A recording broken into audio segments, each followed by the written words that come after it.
पिछले 16 दिनों से राजभवन के समक्ष जेएसएससी पीजीटी एग्जाम में हुई धांधली की जांच की मांग को लेकर परीक्षार्थी धरना पर पहुंचे हैं। आपको बताते चले कि धरने पर बैठे कुछ परीक्षार्थियों ने नेता प्रतिपक्ष अमर कुमार बावरी से उनके आवास पर मुलाकात भी की। उन्हें जेएसएससी पीजीटी एग्जाम में हुई गड़बड़ी की विस्तृत जानकारी भी दी है। परीक्षार्थियों ने बताया कि कैसे एक ही परीक्षा केंद्र के 500 से भी ज्यादा परीक्षार्थी सफल हुए हैं, टॉपर भी हुए हैं। इस मामले को लेकर नेता प्रतिपक्ष ने गंभीरता से सुना, आश्वासन दिया है कि जल्द से जल्द मामले को लेकर सरकार पर दबाव भी बनाया जाएगा। इसकी उच्च स्तरीय जांच करवाने की मांग भी सरकार से की जाएगी। और वहीं उन्होंने साफ ये भी कहा है कि यदि सरकार इस मामले पर कोई ठोस कदम नहीं उठाती है तो जब भारतीय जनता पार्टी की सरकार राज्य में आएगी तो वैसे सभी लोग जो इस गड़बड़ी में शामिल हैं और वे सभी परीक्षार्थी जिन्होंने पैसा या गड़बड़ी के माध्यम से नौकरी पाई है उन सभी को जेल भेजने का काम करेगी। कि पीजीटी में जो भी जिस प्रकार से धांधली हुआ है उसमें जांच के लिए हम लोग बोलने आए हैं कि हमारा जो है कोई सुन नहीं रहा है, कम से कम इस पे जांच हो। मामला ऐसा है कि एक ही सेंटर से 500 लोग पास हो गए। 3120 पदों के लिए ये एग्जाम हुआ था, उसमें से मात्र 6 सेंटर से 1684 बच्चे पास हो गए।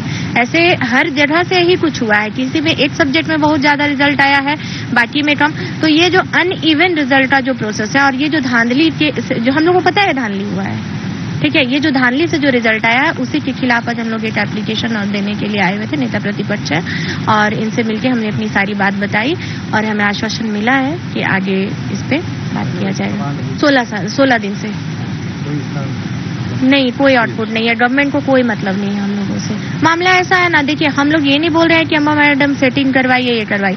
हम लोग बस एक सवाल है कि मैडम आप उन लोगों को क्यों सपोर्ट कर रही हैं और इतना खुले दिल से क्यों सपोर्ट कर रही हैं। और हाँ, प्रश्न चिन्ह बिल्कुल होगा, बिल्कुल होगा।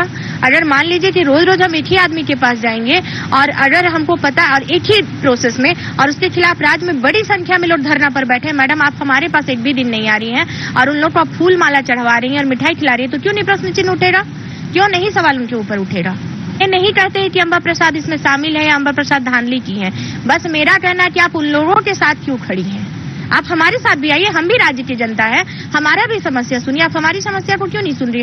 हम लोग आपको लगातार फोन कर रहे हैं, मिलने का प्रयास कर रहे हैं, आप नहीं मिल रहे हैं। उन लोग को आवास में बुला सीएम हाउस पहुंच जा रही है। राज्य में हुई धांधलियों पर मैडम का नजर क्यों नहीं जाता है? अम्बा मैडम जो काम करी, मान लीजिए ठीक है, वो 3000 स्टूडेंटों के लिए काम कर रही है। बाकी इस पीजीटी परीक्षा में लगभग 1,25,000 लोगों ने फॉर्म भरा था, तो समझिए 3000 को सपोर्ट करी तो बाकी को भी तो सपोर्ट करना चाहिए। संख्या बल जहां ज्यादा होता है वहां पे आना चाहिए मैडम को, लेकिन हम लोग के साथ नहीं दे रही है। तो बताइए हम लोग कहां जाए, किसके पास जाए? हम लोग मुख्यमंत्री के पास गए, ठीक है, कांग्रेस के जो राजेश ठाकुर है उनके पास गए, हम लोग को कोई बात नहीं हो पा रहा है। अम्बा प्रसाद मैडम हम लोग की बात उठा नहीं पा रही, तो लास्ट में हम लोग थक हार करके आए हैं नेता प्रतिपक्ष श्री अमर कुमार बावरी जी से मिलने के लिए, हम लोग अपना बात रखने के लिए। कोई बात नहीं हम लोग उठा रही, एकदम चुप लगा दे रही। हम लोग उनके आवास पे जाकर के मिले हैं, लेकिन फिर भी बोले कि आप लोग को शाम तक अपडेट करेंगे, लेकिन अभी तक हम लोग का शाम नहीं हुआ। क्या लगता है? अब हम लोग को विपक्ष से ही उम्मीद है कि सरकार हमारे लिए कुछ न कुछ जरूर सोचेगी। जो आप मेरे हाथ में देख रहे हैं ये 24 सेंटर से हुआ रिजल्ट है पीजीटी परीक्षा का, और यह रिजल्ट चिल्ला चिल्ला के कह रहा है कि सुन लो हमको, कि हम जो रिजल्ट दिए हैं केवल श्रेया डिजिटल से दिए हैं और शिवा इन्फोटेक से दिए हैं। बाद बाकी जो 22 गो सेंटर है, मतलब और भी इसमें 5 गो सेंटर, मतलब 22 गो सेंटर से कोई रिजल्ट नहीं है, ठीक है। यह कह रहा है कि हम जो बने हैं केवल श्रेया डिजिटल और शिवा इन्फोटेक के लिए ही बने हैं। तो इस चीज के लिए ही हम लोग आए हुए थे अमर बावरी सर के पास कि कोई हम लोगों का बात सुने। हम लोग सीबीआई जांच और ईडी जांच का मांग करते हैं। झारखंड की कांग्रेस, जेएमएम और आरजेडी की सरकार जहां जनभावना और विशेषकर युवाओं को टारगेट करके चुनाव में 2019 में सत्ता में पहुंची, 5 लाख बेरोजगारों को हर वर्ष नौकरी देंगे और नहीं तो बेरोजगारी का भत्ता देंगे। वो सरकार नौकरी तो नहीं दे पाई और जो भी गिनी चुनी नौकरियां दे रहे हैं उसमें भी भ्रष्टाचार चरम पर रखे। इनका कोई भी एग्जाम, चाहे वो जेएसएससी किया हो चाहे जेपीएससी किया हो, कोई भी एग्जाम बिना विवाद के नहीं पूरा हुआ। सब में जांच के लिए कहा गया, सब में जांच के लिए बोला गया। लोगों ने एसआईटी का भी गठन इसकी सरकार ने किया, लेकिन उसका कोई रिजल्ट फलाफल नहीं आया। जिस कंपनी को एग्जाम कंडक्ट करने की जिम्मेवारी मिलेगी उसको ब्लैक लिस्ट किया गया, उसको सौकोच किया गया, लेकिन उसी से फिर एग्जाम लेकर के एक एक सेंटर से सारे बच्चों को पास करा गया। आज जो लोग गला फाड़ फाड़ कर नीट के एग्जाम के बारे में कह रहे हैं, देश के प्रधानमंत्री से जवाब चाह रहे हैं, उनको पहले ये बताना चाहिए कि राज्य के अंदर इतना बड़ा घोटाला जेएसएससी के इससे पीजीटी के एग्जाम में हुआ, उसके बारे में वो क्या कहना चाहते हैं। इसकी जांच होनी चाहिए और इसकी जांच की डिमांड हम लोग राज्य की सरकार से करने वाले हैं। चाहे इस बार प्रखरता से उठेगा। पीजीटी के मामले में लोगों को न्याय मिले, नौकरियां मिलनी चाहिए। हम लोगों का पहला सबसे बड़ा हमारा जो है ये डिमांड है, नौकरी मिलना चाहिए।